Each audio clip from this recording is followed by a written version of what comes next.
હાલ વડોદરા શહેરમાં પાણીજન્ય રોગચાળાની સાથે વિવિધ રોગોના વાવરની પણ શરૂઆત થઈ છે.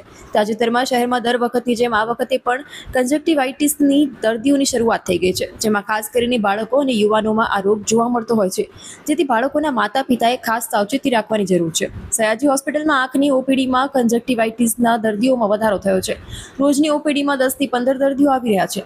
આ રોગમાં લાલ આંખ થવી, આંખમાંથી પાણી પડવું સહિતના લક્ષણો જોવા મળતા હોય છે. એકબીજાની આંખમાં જોવું નહીં તેવું પણ લોકો કહેતા હોય છે. નિષ્ણાંત તબીબોએ જણાવ્યું હતું કે આ રોગને ગભરાવાની જરૂર નથી, તેમાં માત્ર સાવચેતી અને સ્વચ્છતાના પગલાં લેવા જરૂરી છે.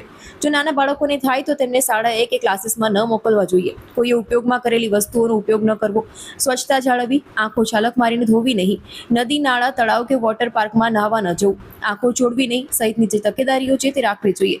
જો આંખમાં ખંજવાળ, પાણી પડવું કે લાલ પડે તો ગણતરીના સમયગાળામાં જ આંખોના તબીબનો સંપર્ક કરવો જોઈએ. મેડિકલ સ્ટોર પરથી દવા જાતે લેવી નહીં અને આંખમાં ન નાખવી, તેમ નિષ્ણાંત તબીબોએ જણાવ્યું હતું.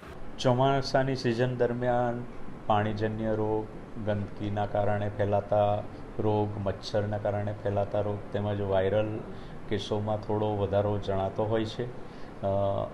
હાલમાં આ સિઝનમાં છેલ્લા થોડા સમયથી અમારી આંખની ઓપીડીમાં દરરોજના 10-ની આસપાસ કેસ કન્જક્ટિવાઇટિસના નોંધાઈ રહ્યા છે.